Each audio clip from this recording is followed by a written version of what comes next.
Isang mapagpalang umaga po sa ating lahat. Amen. Welcome po sa mga new attendees natin at dalangin ko na ito ay pasimula pa lamang. Na maranasan nyo yung pagkilos, matinding pagkilos ng Diyos sa inyong mga buhay. Kung paano namin naranasan ang pagkilos ng Diyos, dalangin din namin na maranasan nyo rin ang kanyang presensya sa buhay ninyo. Para masabi nyo totoo nga, ang aming Diyos ay Diyos ng pagpapala. Amen po ba? Puno tayo ngayon, Sunod meron tayong overflow doon. Ito may overflow tayo, sunod doon ang overflow sa kabila. And then doon. Amen po?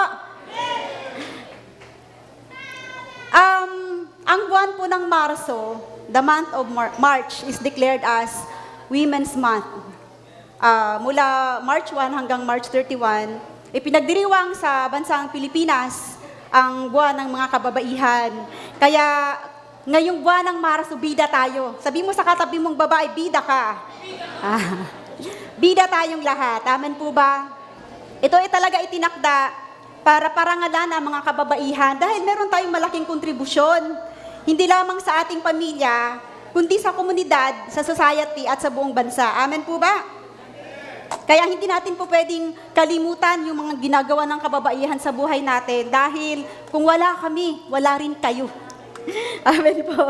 Kaya sa umagang ito ay akin pong i-discuss sa inyo, pag-aaralan po natin sa umagang ito ang istorya ng kilalang-kilala nyo na sa Biblia, walang iba kundi si Esther. Amen po, tayo po'y manalangin, dakila at makapangyarihang Diyos. Pinupuri ka namin at pinapasalamatan sa umagang ito. Alam namin, Panginoon, na ang lahat ng bagay sa aming buhay, Ikaw ang nagtatakda.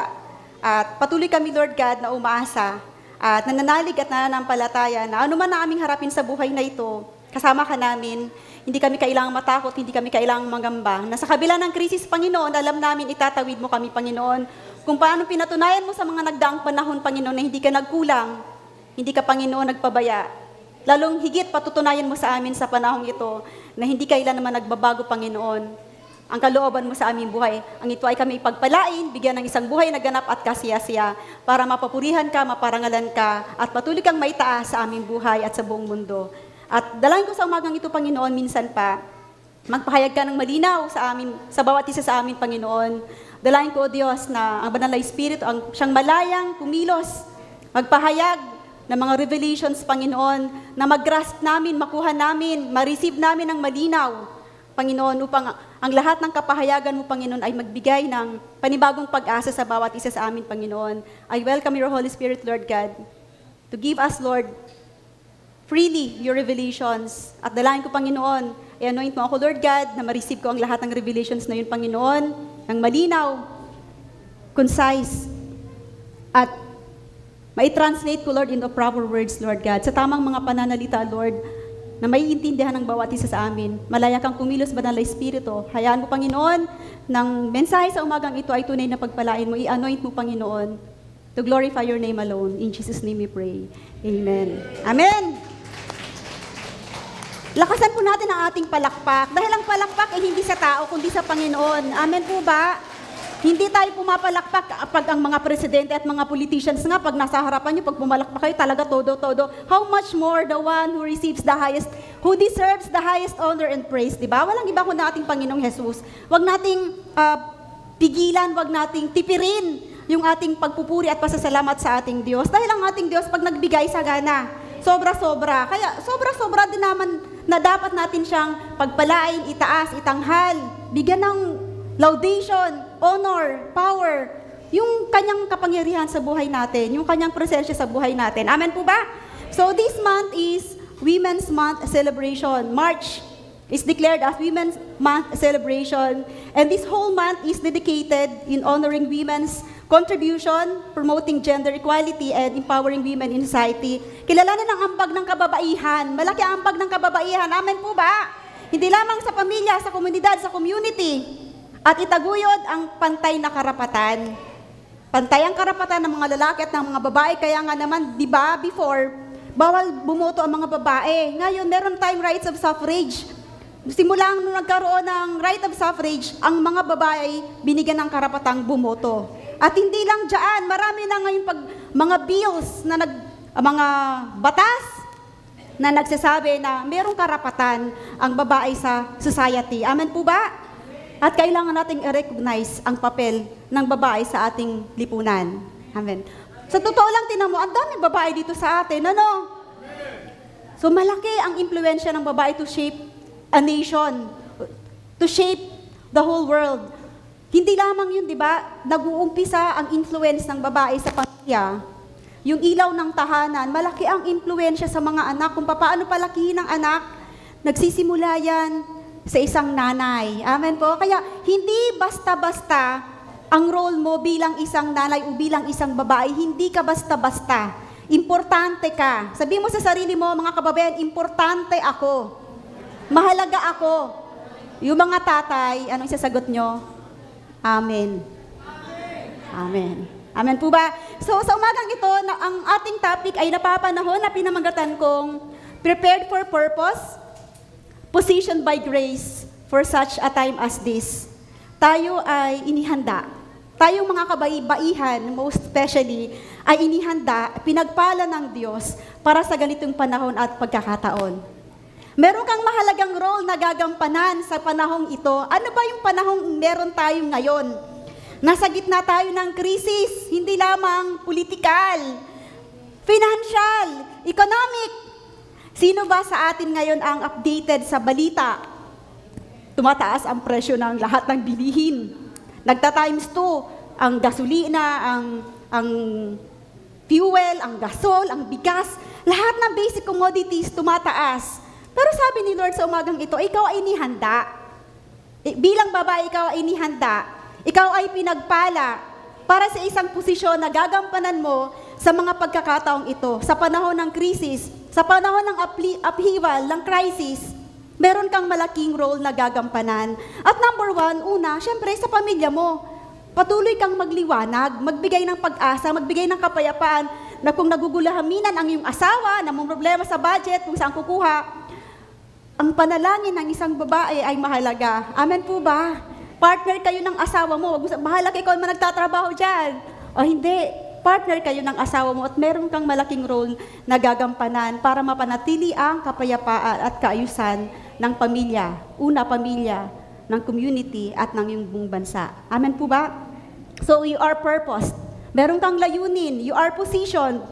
You are strong and you are valued in this season. Hindi lang ngayong season na to, kundi sa buhay na to. Meron kang mahalagang papel na gagampanan. Meron kang purpose. Meron kang pagkatawag sa ating Panginoon. Kaya makikita natin sa buhay ni Esther, itong topic na to ay kinuha ko sa Book of Esther, yung buong Book of Esther. Pero syempre, hindi ko naman babasahin lahat sa inyo yan, ano? Dahil makikita natin sa libro ni Esther na pinapaalala sa atin that your voice matters. Mahalaga ang tinig mo, mahalaga ang mga ideas mo, mahalaga ang mga suggestions mo. And your courage can protect others. Ang katapangan mo ay maaaring magligtas ng iba, ng ibang tao, ng pamilya mo, ng mga mahal mo sa buhay. And your position, no matter how small it seems, has purpose. Ang kinilalagyan mo ay may layunin. Bakit sabihin mo, hindi man ako napapansin eh. Maliit ako. Wala naman akong boses. Wala naman akong magagawa. Merong purpose ang Diyos kung bakit naandyan ka sa sitwasyon yan. Amen po ba? So sa aking introduction, sinasabi po dito that there's a divine appointment and not an accident. Sa lahat ng bagay sa ating buhay, ito ay tinakda ng Diyos. Hindi ito aksidente. Ang kinalalagyan mo ngayon ay bahagi ng plano ng Diyos. Naniniwala ka ba? Ang kinalalagyan mo ngayon ay bahagi plano ng Diyos. Katulad ni Esther, ang mga nangyayari sa ating buhay ay may dahilan. Dahil ang Diyos ang siyang gumagabay sa tamang lugar at tamang oras upang magawa natin ang kanyang mga layunin. Amen po ba? In Women's Month, we are reminded that womanhood is not just about identity. It's about divine assignment. Sa pagdiriwang natin ng Women's Month, pinapaalala sa bawat isa sa atin na hindi lamang ang role mo bilang babae ang mahalaga, kundi yung pagkatawag sa iyo ng Diyos. Amen po? Because the story of Esther declares a powerful truth that God places people strategically for His purpose. Inilagay ng Diyos ang bawat tao sa tamang panahon at sitwasyon para sa kanyang layunin. Amen po ba? May layunin ang bawat isa sa atin. Naniniwala po kayo? So ang pangyayaring ito ay naganap, for historical background lang, Ang istorya ni Esther ay naganap doon sa Persia, na ngayon ay modern name is Iran. Iran is napaka-controversial ngayon, ano? Now, Iran, where the Jewish people live in exile from their homeland. Nangyari yan noong 483 to 473 BC, 400 years before ipanganak ang Panginoong Hesukristo. At nung panahon yon, bakit sila ay in exile? Bakit sila ay nasa ibang bayan, ang mga Israelita? Kung babalikan natin ang kwento nila, sila ay pinili ng Diyos. Ang Israel at ang Iran ngayon ay controversial. Amen po ba?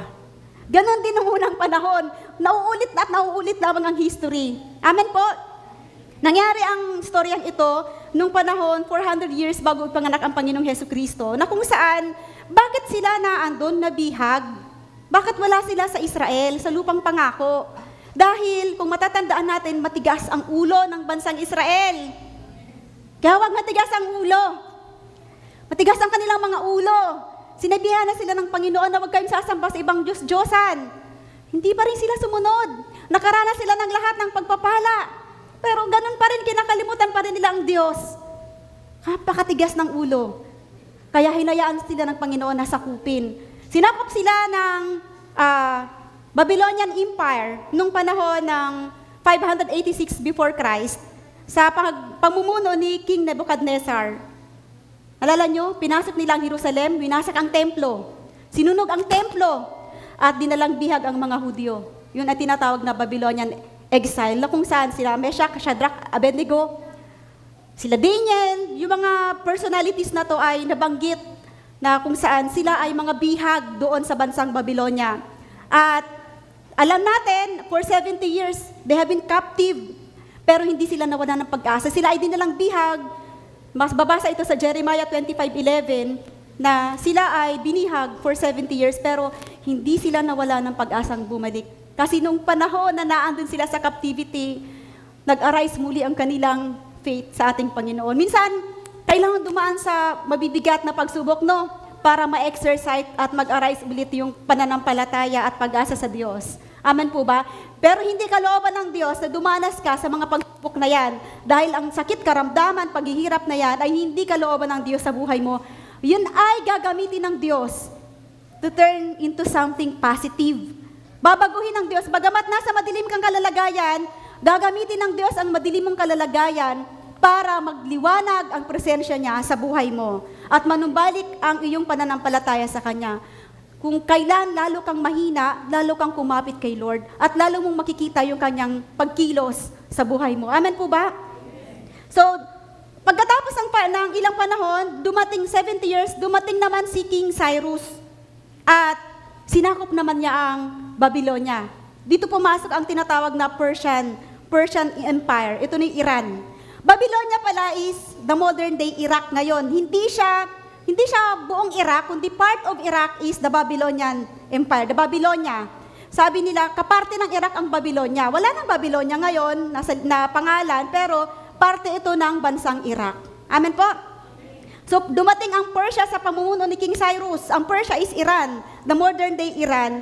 At kung saan, sinakop niya, kinubkob niya ang buong imperyo at naging superpower ang Persian Empire. Subalit, napakaganda ng pagkakasakop ng Iran, ng Persia sa Babylonia dahil mas maawain ang mga Persian.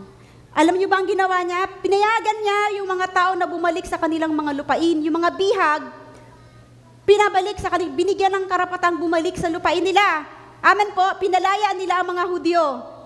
At ito ay mababasa natin sa Book of Ezra, na kung saan bumalik yung unang bumalik ng Hudyo ay ng Huda, ang batch ni Zerubbabel, kasama niya yung mga pare at Levita na ang purpose nila is itayo muli ang templo at pangalawa yung batch naman ni Ezra at ang pangatlo yung batch naman ni Nehemiah na naglagay ng wall sa Jerusalem. So, ang pangyayari ni Esther ay panahon na kung saan sila ay malaya na. Malaya na silang gawin ang kanilang mga gusto. Hindi na sila tinuturing na bihag. Pero, sa kabila ng mga bumalik sa Huda, sa Jerusalem, sa Israel, marami pa ring pangkat ang nanatili sa Persia.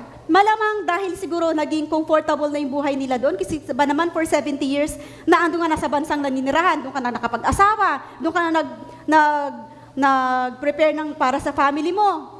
Kumbaga doon ka na, nasanay ka na. Mahirap kasi kalabanan yung kinasanayan na, di ba? So marami ang nanatili pa rin sa Persia or sa Iran. Kasama na dito si Mordecai at saka si Esther. At dito nga naganap ang kwento ni Esther sa panahon ni Haring Xerxes.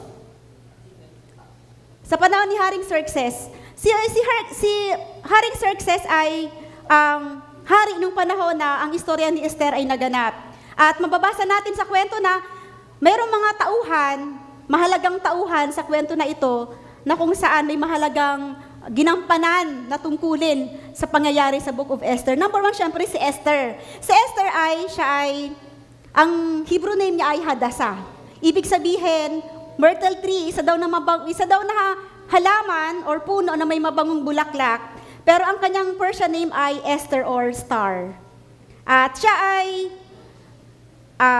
pinsan ni Mordecai, na siya ay orphan. At siya ay pinalaki at inalagaan ni Mordecai doon sa Persia dahil siya ay ulilang lubos. At makita natin dito sa kwento ng Esther na makita natin siya ng katapangan, courage, purpose, and divine positioning. And she embodies bravery and leadership. Makita natin yung characteristics ni Esther dito sa kwento na meron siyang katapangan. Amen po ba? At meron siyang kakayahan na mamuno. Gamitin ang kanyang tinig para sa posisyon at para sa katarungan. At ang pangalawa ay yung kanyang naging asawa na si King Ahasuerus. Ahasuerus in Hebrew name and Xerxes in Persian name. Siya ay ang hari na kung saan namuno sa 127 na lalawigan. Isipin mo 127 na lalawigan simula sa India at Ethiopia. Napakalaki ng kanyang imperyo, napakalaki. At siya ay may kakayahan na impluwensyahan. Siya ay may malaking impact doon sa pangyayari sa Book of Esther na kung saan siya ay may authority, earthly authority, but with human weakness. Kasi kahit na makapangyarihan si King Xerxes, siya ay mabilis maniwala sa mga suggestion at sa mga sinasabi sa kanya, lalo na ni Haman. Yun ang kanyang kahinaan. Amen po? At ang pangatlong character natin is si Mordecai. Siya yung kasi ni Esther at ang nagpalaki sa kanya at ang nag-encourage kay Esther na humikayat sa kanya na pumilos at gampanan at yakapin ang kanyang tadhana. Amen po ba? Siya ay may mahalagang role din na ginampanan doon sa istoryang ito. At siya ay sinasabi na mga historia na siya ay watchman doon sa pintuan ng palasyo. At siya ay ang malaking support system ni Esther. Si Esther talagang sinuporta niya, nag-encourage sa kanya. Kaya mahalaga, di ba, yung mga support system natin, yung mga kaibigan natin, nag-encourage sa atin para kunin natin, hanapin natin, at lakaran natin yung mission o yung mga pangarap natin sa buhay. Kailangan natin yung mga ganitong klaseng tao sa buhay natin at mahanap niyo yan dito sa church. Kung gusto niyo ng totoong kaibigan, suporta sa'yo, magmamahal sa'yo, mag-aalalay sa'yo, mag-encourage sa'yo, hanapin mo yan sa loob ng church. Bagamat hindi perpekto ang mga tao dito, pero si Lord ang ating perfection. Magmahalan tayo, magtanggapan tayo kung ano man tayo. Sama-sama tayong lumago.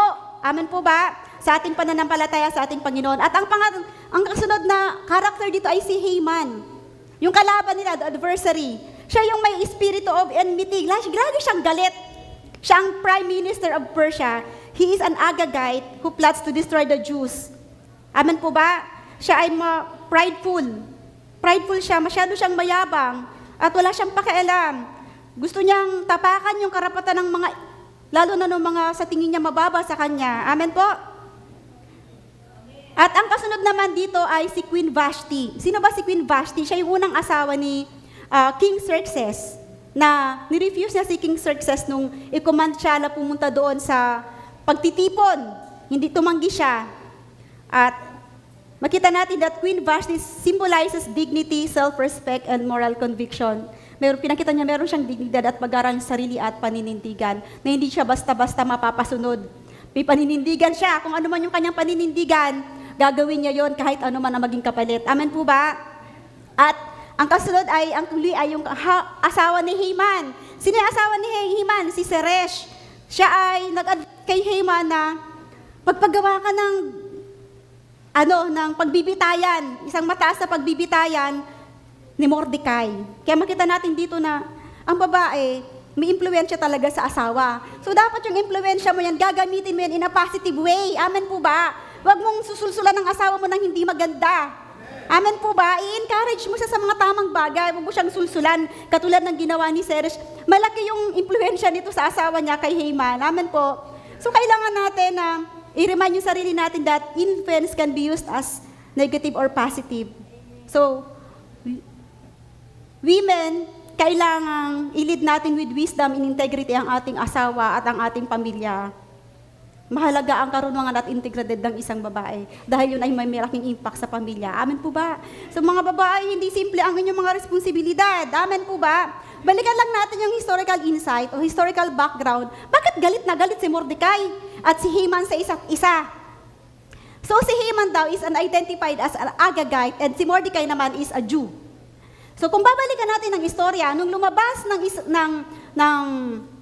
Egypt, ang Israelites, inatake sila ng mga Amalekites. Lalo yung mga naiiwan, syempre marami sila, more than 3 million people lumabas ng Egypt. Syempre merong mga bata, matatanda na naiiwan, pinapatay sila ng mga Amalekites. Kumbaga sila ang nag-umpisa ng giyera. Kaya mula noon, nag-declare si Lord ng hostility between Israel and Amalek. Sa book of 1 Samuel, sinabi ng Panginoong Jesus, ng Ama, ng Father God, ni Yahweh, kay King Saul na lipulin mo ang Amalekites completely. Pero nung panahon yun, ang ginawa ni Saul, inispare niya si Agag, yung hari ng Amalek, hindi niya pinatay. Kaya nagalit si Samuel, sabi niya, bakit hindi mo sinunod ang utos ng Diyos na lipulin ang lahat ng Amalekites, iniwan mo si Agag. So, kaya tinuloy ni Samuel yung paglipol kay Agag. Kasi si Agag represents yung mga negative natin sa buhay natin, characters na kailangan na nating kalimutan, putulin, lipulin. Wag nang balikan. Putulin na yung mga masasamang bisyo, gawi. Nung nakilala mo ang Panginoong Hesukristo bilang Diyos at sarili tagapagligtas ng buhay mo, lahat ng mga masamang gawi mo sa buhay mo, ilibing mo na yun, limutin mo na yon. Amen po ba? Magpatuloy na tayo bilang isang bagong nilalang. Amen po ba? So, yun ang dahilan ng conflict. Meron siyang generational conflict. Hindi lang basta-basta dahil lang doon sa ayaw magbaw ni Mordecai kay Haman. Kundi, sa umpisa pa lamang ng istorya ng kanilang angkan, meron na talaga silang pag-aaway. Meron siyang generational conflict between these two pangkat, di ba? Dalawang grupo ng Israelites and Amalekites. Meron silang pag-aaway, kaya hindi lang simple, malalim ang ugat ng kanilang mga pag-aaway, ng kanilang conflict. So, kita natin dito, yung palang dahilan, bakit galit na galit si Haman kay Mordecai. So, sa Book of Esther, makikita natin na may 7 bagay tayo dito na makikita kung paano kumilos ang Diyos sa buhay ni Esther. Number 1 dito is, God works even when He is unseen. So sa Book of Esther, sabi po doon sa Esther 1:19, nung panahon na nagkaroon ng piging sa buong kaharian at tumanggi si Queen Esther na humarap doon sa mga bisita ni Hari Xerxes, nagalit si King Xerxes at ang sabi ng kanyang mga advisor, sabi nila, let the king give her royal position to another, that Vashti shall come no more before King Ahasuerus, and let the king give her royal position to another who is better than she. Makita natin that God works even when He is unseen. Kasi yung pangyayaring ito, yung refusal ni Queen Vashti, ang nagbigay ng daan para si Queen Esther. Si Esther ay magkaroon ng pagkakataong mapili at maging reyna ng buong Persia. Amen po ba? So, maaring sabihin natin, ang pangit naman ng ugali ni Queen Vashti, pero alam mo ba na it is God. Amen po ba? Kumikilos behind the scene, positioning people. Amen po ba? Para maganap yung kanyang kalooban na pagliligtas. Dahil ang ating Diyos, nakikita niyo yung hinaharap yung mangyayari sa inaharap. Bagamat sa panahon na akala mo hindi kumikilos ang Diyos, tahimik ang Diyos, sabi mo yung sitwasyon ko, parang wala namang nangyayari. Ganito ang ginagawa ko, lahat naman ginagawa ko. Pero bakit parang walang pagbabago? Maniwala ka kapatid, kumikilos ang Diyos. Kung meron kang symptoms sa katawan mo na akala mo, hindi pa rin nawawala, hindi pa rin ako gumagaling. Alam nyo ba, healing starts in the spiritual. Bago pa man yan mag-effect in the physical, spiritual muna yan, may ginagawa si Lord. At wala kang ibang gagawin kundi magtiwala. That healing is taking place from the inside out. Amen po ba? Hindi laging outside in. Ang paggalaw ng Diyos ay laging inside out. Amen po ba? Tandaan po ninyo yan. At maraming pangyayari sa istorya ng buhay ni Esther, yung maraming coincidences na kung saan hindi naman aksidente yung pagkaka-refuse ni Queen Vashti. Ito ay God positioning Esther sa mga panahon na kakailanganin niya ang kanyang pagkilos. Amen po ba? So, nangyari nga na si Queen Vashti ay tinanggal at napawi ang galit ng hari nung si Queen Vashti ay tanggalin bilang reyna. Pero dumaan ang maraming panahon na nalulungkot ang hari. Kaya sinabi ng kanyang mga advisor, hindi ganito na lang gawin natin. Magkaroon tayo ng beauty contest sa buong kaharian. Magpatawag ng lahat na magaganda. O, sino ba magaganda dito? Siguro kung nung panahon na yun, naandun din ako. Isa din siguro ako dun sa mga contestant. Bahala kayo. So, maraming contestant ang pumunta. Malakas ang loob, no? Kulang lang side. Maraming pumunta na pinadala ang bawat lalawigan na representative para sa beauty contest. At kasama po doon ay si Esther. So, si Esther ay napakaganda. Ito ay kanyang pinsan ni Mordecai at napakaganda. At makita natin dito na sa likod ng pangyayari, masasabi natin that God is orchestrating events behind the scene. Na bago pa man dumating yung pagkatanggal ni Queen Vashti, hindi na muna pinaalis, hindi sumamang umalis si Esther pauwi ng Israel, ng Huda, di ba? Bakit siya nanantili doon sa Persia? So meron palang purpose. Amen po ba? So makita natin dito na ang Esther daw is not a book of miracle, kundi it is a book of providence. Pag sinabing providence, ay ang Diyos ay may banal na pagkilos ng Diyos sa likod ng mga pangyayari sa tamang panahon. Amen po ba? He is a God of providence. Ang providence daw ay came from the Latin word, old Latin word na providensya. Ibig sabihin ibig sabihin ng providensya, two words siya na ibig sabihin before or be there to see. So makita natin dyan that ang providence daw is foresight or seeing ahead. That God sees the need beforehand and God provides. Nakikita ng Diyos yung mangyayari sa inaharap. Naniniwala ka? Amen. And that He will provide. You don't have to be afraid that life will take you by surprise. Yung crisis na to, alam na to ni Lord. Hindi ito surprise sa Kanya. Amen po ba? Alam niya na mangyayari at naniniwala ba kayo na inihanda niya tayo sa mga ganitong pagkakataon? And I am declaring from the start of this year that this is the year of much more. Much more of God's presence, much more of faith, much more of dependence on God, and much more of His blessings. Amen po ba? Naniniwala po ba kayo? Meron na siyang ginawa. Bago pa man pumasok ang taon nito na magkakaroon ng krisis, lumakad na siya. Nauna na niya nilakaran ng panahong ito. Inihanda niya ng kanyang mga anak, ang kanyang mga lingkod. At huwag kang matakot, huwag kang mangamba. Meron siyang provision. Hindi kanya pagkukulangin. Hindi kanya gugutumin sa panahong ito. Amen po ba? God is orchestrating events behind us. Kumikilo siya na hindi natin nalalaman para patuloy na itaas, patuloy na pagpalain, patuloy na i-provide ang kanyang mga anak. Kaya huwag tayong matakot sa krisis na ito. Christ is in the crisis. Tandaan niyo yan.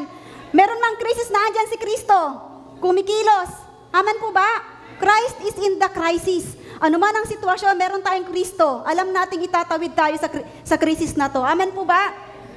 So pag minsan naiisip mo sa buhay mo that may mga panalangin ka na hindi sinasagot.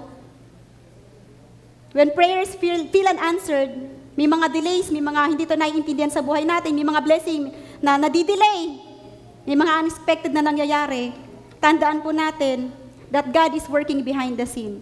You may not see God's hand, but you can trust His heart. Ang kalooban ng Diyos, ang puso ng Diyos, pagpalain tayo ng sobra-sobra. Dahil mahal tayo ng Diyos. Amen po ba? Magtiwala tayo sa Kanya dahil walang aksidente sa buhay. Lahat ng naniniwala sa ating Panginoon ay pagpapalain niya. Si Vashti ay maaaring ituturing na, maaaring sabihin natin na matigas ang ulo ni Vashti. But then, alam niyo ba, nakapuri-puri yung kanyang ginawa. Next, please. Dahil pinakita ni Queen Vashti na merong in-uphold niyang women's right. Pinahalagahan niyang karapatan ng mga kababaihan. Pinakita niya na meron siyang dignity. Amen po ba? Meron siyang dignidad at respeto sa sarili. She refused to be objectified or paraded before intoxicated men. Nung panahon na yun, lango, diba sinabi sa Bible, lasing na ang hari. Siyempre, lasing na rin yung kanyang mga kainuman. Pinatawag niya si Queen Vashti. What for? Sabi niya maganda para i-display. Bakit kaya i-display sa mga harapan ng mga taong lasing? Diba? Nakita ni Queen Vashti na nakakababa ng respeto at ng dignidad. Kita natin yung pagiging matatag ni Queen Vashti dito. Tumanggi siyang tatuhing parang isang bagay. Kailangan niyang i-uphold ang kanyang self-respect. Nakita niyang hindi angkop sa sitwasyon yung kanyang pagharap. Amen po ba? And she has the courage to say no, even when it's difficult. Mahirap, di ba? Lalo kapag nakita mo na parang yung nasa posisyon na nagbibigay ng order sa'yo ay malakas. Parang ang hirap tumanggi, no? Maraming kababaihan ngayon ang biktima ng pang-aabuso dahil natatakot tumanggi. They are afraid to say no. Natatakot tayuan yung kanyang dignidad, yung kanyang respeto sa sarili, yung kanyang self-worth, yung kanyang karapatan bilang babae. Kaya para sa akin, kung maaaring sa tingin ng iba na si Queen Vashti ay matigas ang ulo, para sa akin, her trait, her character is commendable. Kapuri-puri ang kanyang ginawa. Amen po ba? And the events lead to another event sa promotion ni Esther. Yun ang mahalaga doon. Amen po ba? Next is, preparation happens in hidden season. Si Esther is a woman formed before she was featured. Alam niyo ba, nung panahon na yon, yung lahat ng babae na sumali sa competition ay dumaan ng isang taong pagpapaganda. Grabe, no? 1 year of preparation. May mga oil na pinapahid sa kanilang katawan for 6 months. Siguro mga lotion, mga pampaganda, pampakinis. And then after that, they bathe in perfume. Naliligo sila sa mga pabango. Pakatindi. How lavish yung empire ng Persian. Gaano kayaman ang Persian Empire to sustain doon sa mga kakailangan nila, mga babaeng yun, di ba? Kung gaano mang hindi sinabi kung gaano sila kadami eh. Pero maraming kasi 127 provinces. Napakalaki ng kanyang imperyo. So kung magkaroon man ng representative sa bawat province, di 127 na babae yun, 127 na pagagandahin mo sa loob ng isang taon, libre. Pagkain, tirahan, lahat, diet, pabango, pampaganda, lahat na lang ibinigay sa kanila. At isa si Esther sa pinrepare for 12 months. So si Esther ay inihanda sa loob ng isang taon na kung saan sa loob ng isang taon na yon, pinagdaanan si Queen Esther, maaring nag-diet, nag-exercise, nagpa-sexy. Ano pa bang ginagawa ng mga kababayan ngayon? Nag-bleach, nagpakulay ng buhok. Lahat na lang siguro mga kasingit-singitan, talagang napagkaputi-puti siguro na Esther at pagkaganda-ganda. Amen po ba? Pero sa loob ng 12 months na yon, si preparation ni Esther na yun, makita natin yung character na meron si Esther, na masasabi natin na ibang klase rin to si Esther, yung character niya dito. Kasi dinevelop niya yung kanyang patience and discipline. Isipin mo ba naman, 12 months, kung kumakain ka ng maraming karne, baka bawal ang karne, frutas at gulay at isda lang. Di ba patience yun and discipline? Kung araw-araw tumatakbo, nag-exercise, di ba?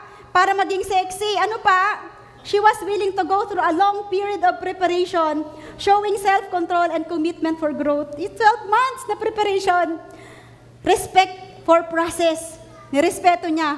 Obedient siya, sabi ni Haggai, yung eunuch na may hawak sa kanya, ganito gawin mo, sumunod siya. Lahat ng sinasabi sa kanya, sinusunod niya. Nirerespeto niya yung nagbibigay sa kanya ng advice. Ino-honor niya yon. At hindi siya nag-demand, kundi sumunod. Amen po ba?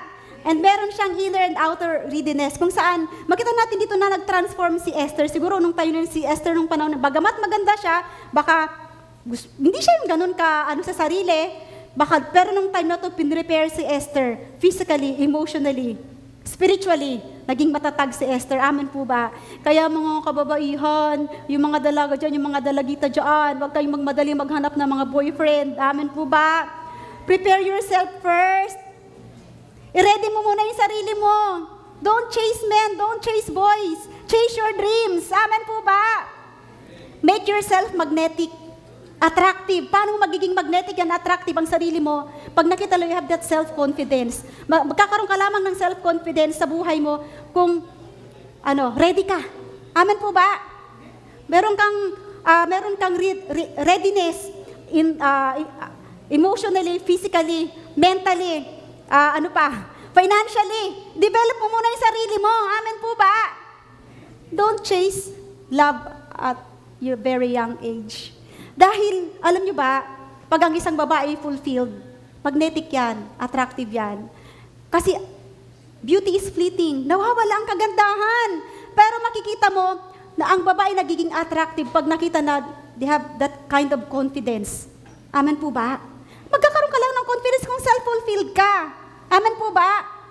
Paano ka naman magkakaroon ng self-confidence kung maga ka nag-asawa, bungi-bungi ka na, wala ka pang 20 years old, bungi-bungi ka na, hindi ka naman kapag suklay, hindi ka na makaligo. Dahil sa hirap ng buhay, dahil maga ka nag-asawa. Diba? Ipagandahin mo muna ang sarili mo. Develop yourself first. Mga kabataan, huwag kayong magmadali. Dahil alam nyo ba, merong perfect partner na ibibigay sa'yo si Lord. Hintayin mo yon, yung perfect partner who will respect you, who will value you. Amen po ba? Because every woman deserves respect and dignity. Amen po ba? May dignidad ka at may respetong kailangang ibigay sa'yo. Alam niyo ba, kapag ang isang babae fulfilled, ang mga lalaki have no other option but to love you more, respect you more. Amen po ba? Wala silang pwedeng i-offer sa'yo eh. You have all. Hindi mo siya kailangan eh.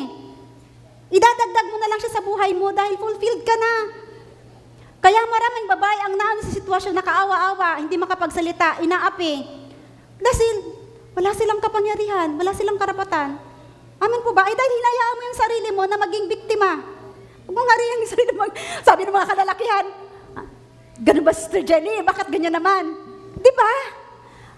Meron kang karapatan, meron kang power, meron kang authority to walk away from the situation that is not beneficial sa'yo. Amen po ba?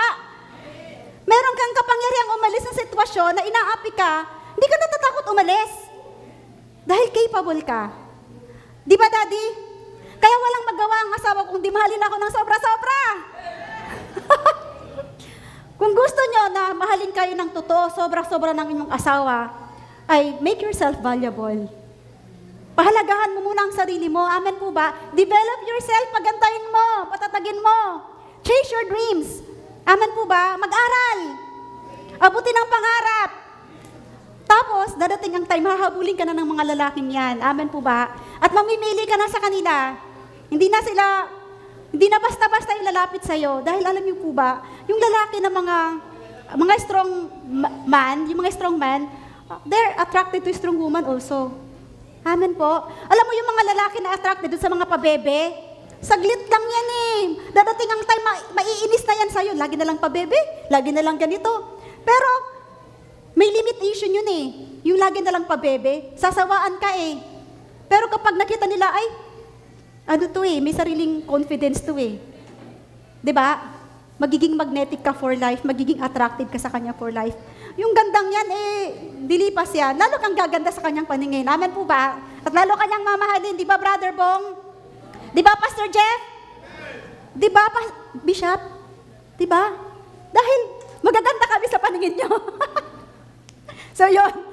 Chase your dreams first. Amen po ba? Be magnetic, be attractive. Amen po ba? Para hindi ka basta-basta apihin. Amen po, napalayo na ako. So, next please. And the third one is position comes by God's favor, not just ability. Alam niyo po, maraming pangyayari sa buhay ng istorya ni Esther na kung saan, makita natin yung paggalaw ng Diyos, bagamat hindi sinasabi ang kanyang pangalan sa book na ito, makikita natin yung tinatawag na supernaturally natural move of God. Inilalagay niya. Bakit? May mga tao siyang pinaboran para maganap yung kanyang layunin, yung kanyang plano. Makita natin dito that Number 1, si Esther, pagpasok pa lang sa palasyo, nakuha niya na yung kalooban ni Hegai, yung eunuch na kung saan responsible sa pagpapaganda ng mga kababaihan at ibinigay sa kanyang the best na tirahan, the best na pagkain, the best of everything at binigyan siya ng 7 katulong, 7 assistant, si Esther. And sa kabila naman nito, nakita naman natin na napaka-humble din ni Esther, no? She asked for nothing. Kung ano yung sinabi sa kanya ni Hegai, susunod siya. Sige, okay lang. Sumusunod siya sa instruction. At nung panahon na si Esther ay humarap sa hari, siya ay inibig ng lubos ng hari. Mababasa natin yan sa Esther 2:17. Sabi dito, basahin ko lang saglit ha. Sabi dito, noon ay 10 buwan ng 7 taon na paghahari ni Xerxes, lubos na nabighani ang hari kay Esther at inibig niya ito ng higit sa ibang babae. Inibig si Esther ng higit sa ibang babae. Kaya naman siya ay kinoronahan bilang bagong reyna. Amen po ba? Makita natin dito na, sino ba naman si Esther? Di ba? Dayuhan siya sa lugar na yon. Maaring hindi naman talaga siya napapansin dati, pero bakit binigyan siya ng pabor ng Diyos? Kasi merong ipapagawa sa kanya ang ating Panginoon. God positions people by grace, not just by ability. Maraming magaganda. Naniniwala ba kayo? Hindi lang si Esther maganda, hindi lang siya maganda.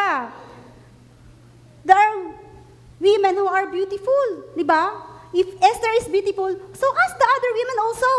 Kung maganda si Esther, maganda rin naman yung mga babae, pero bakit siya ang kinalugdan at inibig ni King dahil siya ay binigyan ng pabor ng Diyos? Alam niyo po ba, the favor of God will position you. Amen po ba?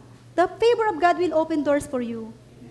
Kahit maraming magagaling dyan, kahit maraming matatalino dyan, kahit maraming magaganda dyan, kapag ipinuos ng Diyos ang pabor sa'yo, ikaw ang the best. Amen po ba? Kaya wala tayong dapat asamin, kundi makuha natin yung pabor ng Diyos.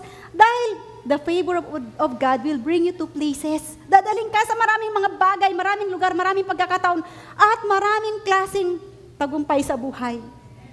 Grabe ang pabor ng Diyos pag ibinuhos sa buhay mo. Huwag nating habulin yung blessing. Habulin natin yung the giver of the blessing. The one who gives favor. Walang iba kundi ating Panginoon. Amen po ba? Patuloy natin siyang habulin. Nasaay ng ating puso na yung pabor ng Diyos at patuloy nating maranasan araw-araw. Kaya alam mo ba ang anak ko, every morning bago siya pumasok, nililihans ko yan. May the good Lord bless you and keep you. May He smile upon you and be gracious to you. May He show you His favor and give you His shalom peace. Every day, lagi kong nililihans si Sam. Kahit tulog pa yan, pag malapit ko nang gisingin, nililihans ko. Para ang pabor ng Diyos sumunod at tumabol sa Kanya sa buong maghapon. Nasayin ng bawat isa sa atin, lagi naka-smile sa atin si Lord. Pag naka-smile sa atin si Lord, bahala kayo dyan. Everything is mine. Fulfilled ako, complete ako. Amen po ba? So, Esther was not chosen. Esther was not self-promoted. He was chosen. Hindi niya pinromote ng sarili niya. Hindi siya nakipag-agawan sa posisyon. Amen po ba? She was chosen by God beforehand. Siya ay pinili na ng Diyos bago pa man doon sa panahon na kung saan haharap na siya sa king. Amen po ba? Dahil ang biyaya ang naglalagay sa ating anumang kinalalagyan natin sa ngayon. God's favor open doors that effort cannot. Kahit anong galing mo, kahit anong pagsusumikap mo, pag wala ang pabor ng Diyos, hindi mo makukuha yan. Tandaan niyo po yan. Amen po ba? And Esther obtained favor. Sa lahat ng mga kababaihan or mga lalaki dyan, those of you who are good looking, totoo naman talaga to. You are pretty, you are beautiful, and all that sometimes you depend on your looks to open door for you. Amen po ba? You are depending on your looks sa paghahanap ng trabaho, sa mga competition. You depend on your look. Nagiging mayabang ka sa harapan ng Panginoon. Pero alam niyo po ba, kung paano si Esther ay pinili ni Haring Xerxes, napatunayan natin dito that the way to stand out is always God's favor. Para mag-stand out ka, maging kakaiba ka, ang pabor ng Diyos ang magbibigay sa iyo niyan. Amen po ba? God's favor open doors, effort cannot. Hindi nakipag-agawan si Esther, hindi niya nag-manipulate, hindi siya nakipaglaban sa toxic na paraan. Pero inilagay siya ng Diyos sa panahon at pagkakataon na kung saan siya ay hihirangin na maging reyna. Amen po ba? And the fourth one is, courage is required in critical moments. Text nga please, sorry. You don't have to compromise. You don't need to compromise values and imitate the world. God placed you there, He will sustain you. Hindi mo kailangang, alam mo yun, yung sakripisyo yung dignity mo, yung value mo, or kung ano mang meron ka, para magustuhan ka. Hindi mo kailangang isakripisyo yun. Dahil kung inilagay ka ng Diyos sa posisyon na yan, siya ang magsusustain sa'yo para manatili ka sa posisyon na yan. Amen po ba? Walang makakaagaw sa'yo. Ano man ang gawin ng tao, hindi yan maaagaw sa'yo dahil si Lord ang naglagay sa'yo dyan. Amen po. Kaya huwag tayong matakot sa competition sa mga trabaho. Marami mga sipsip. Huwag kayong matakot. Inilagay ka ni Lord dyan, He will sustain you. Hindi ka niya pababayaan. Amen po ba? So from Esther's life, this truth stands that you don't have to force your way up. You don't have to prove your worth to everyone. You don't have to be perfect to be chosen. Hindi mo kailangang patunayan ang sarili mo. Si Lord ang magpo-promote sa iyo. Amen po ba? Next please. And the fourth is the courage is required in critical moments. Dumating ang panahon na tumindi ang alitan ni Haman at saka ni Mordecai. Alam niyo ba na nakaisip ng paraan si Mordecai ay si Haman na patayin si Mordecai. At hindi lang si Mordecai, kundi ang buong angka ng mga Hudyo. Kaya, sinulsulan niya si King Xerxes. Sabi niya, meron ditong lahi sa kinasasakupan mo na hindi sumusunod sa batas mo. Meron silang sariling batas. Sabi niya, anong gagawin? Magbibigay ako ng budget, sabi niya, 350 shekels of silver. Budget yun para patay ng mga Hudyo sa buong Persia. Pumayag si King Xerxes. At doon nag-umpisa ang mission ni Esther. Nalaman ni Esther kay Mordecai, napapatay ng mga Hudyo. At ano sabi ni Esther sa kanya? Sabi na Mordecai, puntahan mo ang hari, kausapin mo. Sabi ni Queen Esther, hindi pwedeng lumapit sa hari ang sinumang hindi pinapatawag, papatayin. Sabi niya. Pero sabi ni Mordecai, hindi kailangan gawin mo yan. Sabi ni Esther, sige na nga, gagawin ko. Kung mamamatay ako, bahala na. Makita natin dito yung katapangan ni Esther. Na in critical moments, makita mo yung attitude or yung character ng isang babae. Meron tayong hidden na courage, no? Matapang tayo, akala nyo ba? Sa tingin ng iba, mahina ang babae, pero deep inside, we have this innate courage. Meron tayong inherent sa loob natin. Meron tayong katapangan. Katulad ni Esther, sabi ni Esther, if I perish, I perish. Kung mamamatay ako, gagawin ko yung sinasabi mo. So, Queen Esther's decision is to risk everything. At siya ay humarap. Sabi niya, kung mananatili akong tahimik, ligtas nga ako, pero i-compromise ko naman yung lahi ko. Pababayaan ko sila, pero kung magsasalita ako, kahit na nakakatakot, kahit nangangamba ako sa buhay ko, ito ay pagsunod sa kalooban ng Diyos. So, pumili siya. Faith is proven in moments of risk. Alam mo ba yung pananampalataya natin? Lalong napapatunayan dyan sa panahon ng critical na. Sa mga panahon na may mga problema na, may krisis, may mga alalahanin, may mga pagsubok, tumatatag ang pananampalataya ng isang Kristiyano. Amen po ba? Ganun po ba kayo? Amen. So women are called to courage to speak against injustice, stand for truth, protect your family, and advocate for vulnerable. Manandigan tayo mga kababaihan, tumayo tayo, magsalita tayo para ating i-uphold ang katotohanan, ating proteksyonan ng ating pamilya at ipaglaban yung mga mahihina at mga nanlulupaypay. Amen po ba? Because courage is obedience despite fear. Kahit na natatakot ka, kahit na may takot, sabi diyan, courage is required in critical moment. Ang katapangan ay napapatunayan sa panahon na kahit natatakot ka, ginagawa mo pa rin. Amen po ba? Courage is obedience despite fear. At ang panglima is purpose is greater than personal comfort. So, nakita mo si Esther, masarap na ang buhay niya doon sa palasyo, di ba? Pero mas mahalaga ang kanyang pagkatawag. For such a time as this, sabi doon sa 4:14, sabi sa kanya ni Mordecai, sabi sa kanya dito, Huwag mo nga akalaing dahil nakatira ka sa palasyo ay ikaw lamang ang makakaligtas sa lahat ng mga Hudyo. Kapag ipinagwalang bahala mo ang pangyayaring ito, tiyak na may magliligtas din sa mga Hudyo. Ngunit malilipol ka at ang iyong angkan. Anong malay mo? Dito nakuha yung kilalang sinabi ni Mordecai. Ngunit malilipol lang yung angkan. Anong malay mo? Baka nga napunta ka riyan para kasangkapanan sa ganitong pagkakataon. Sabi niya, for such a time as this. You are positioned for such a time as this. Kaya, pinaalala niya kay Esther, hindi ka dyan, dinala ni Lord para enjoyin lang yung kayamanan at comfort ng palasyo. Tinawag ka ng Diyos sa ganitong pagkakataon. Sabi niya kay Esther, pinaalala niya kay Esther, you are not just blessed, you are assigned. Pinagpala ka ng Diyos dahil meron siyang ipapagawa sa iyo. Amen po ba? Mga kababaihan, pinagpala tayo ng Diyos dahil meron siyang iniatang na tungkulin na dapat nating gampanan. You are not just blessed, you are assigned for such a time as this. Sa panahon ngayon, ano ba yung pagkatawag sa iyo ng Diyos na dapat mong gawin at gampanan? Amen po ba? Next please, bibilisan ko na. Mordecai reminded Esther that her position was not a privilege, but it was a responsibility. Hindi pribilehiyo na naandyan ka sa position mo. Responsibilidad yan, may malaking responsibilidad. The more na may privilege ka sa buhay, the more na mas malaki ang responsibilidad. And her comfort was not the goal, purpose was. Hindi lang kalooban ni Lord na mabuhay si Esther ng comfortable sa palasyo. Ang kalooban ni Lord ay ganapin niya yung kanyang tungkulin. Yung pagkatawag sa kanya, yung kanyang mission. Yun ang mahalaga na kailangan niyang gampanan. God's plan is bigger than your comfort.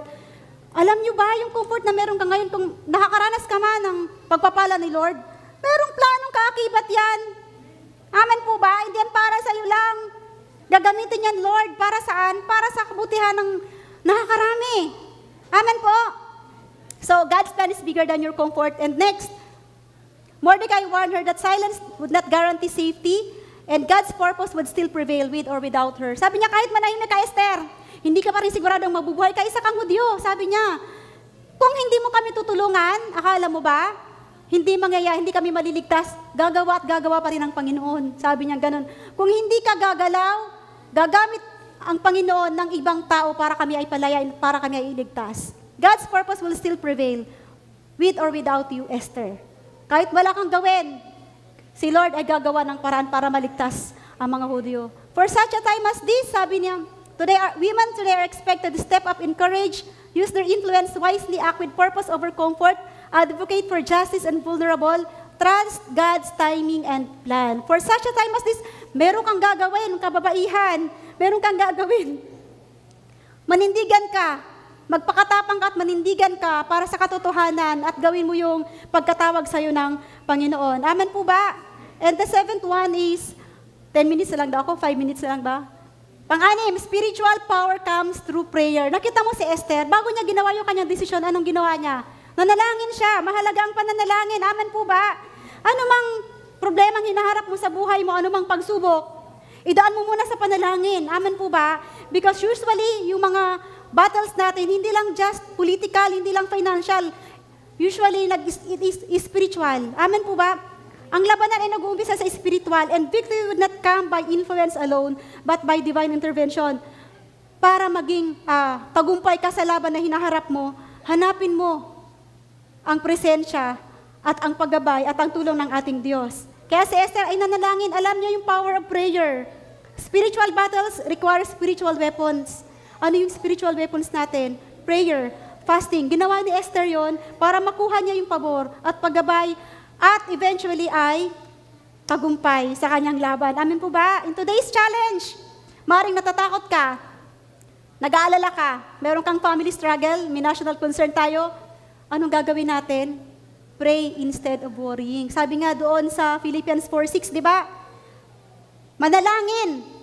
Huwag kayong mabalisa tungkol sa anumang bagay, kundi sa halip hingin niyo sa Diyos ang inyong kailangan sa pamamagitan ng panalangin may pasasalamat. Malaki ang magagawa ng panalangin, mga kapatid. Huwag ka munang umasa sa sarili mong galing, sa sarili mong lakas. Lumapit ka muna kay Lord. Ang lahat naman ng laban ay Kanya. Amen po ba? Your fight is not your own fight. The battle is the Lord's, always.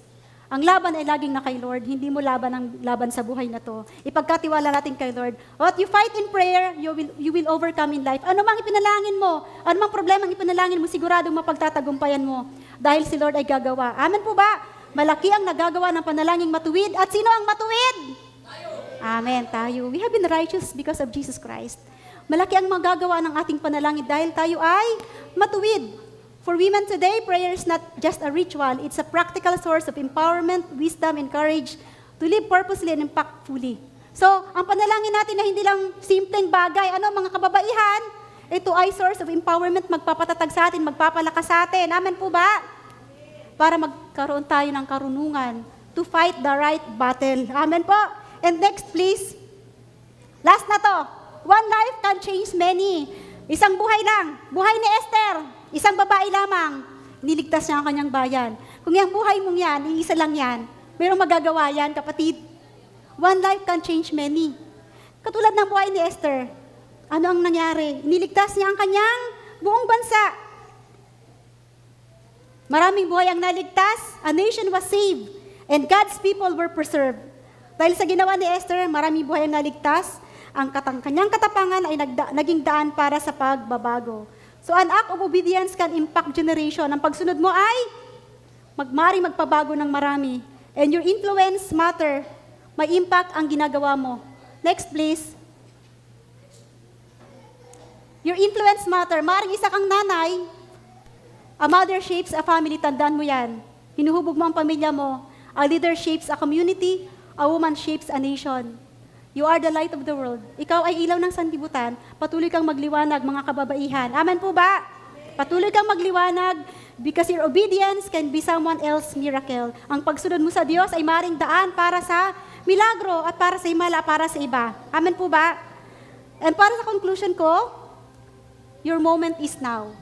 You may feel unready, unnoticed, uncertain, but you are prepared, you are positioned, and this is your time. Tayo po tayong lahat. Next, please. Declare this, mga kababaihan, mga katatayan, lahat tayo i-declare natin to, that I am prepared, I am positioned, and this is my time for such a time as this. To God be all the glory and honor.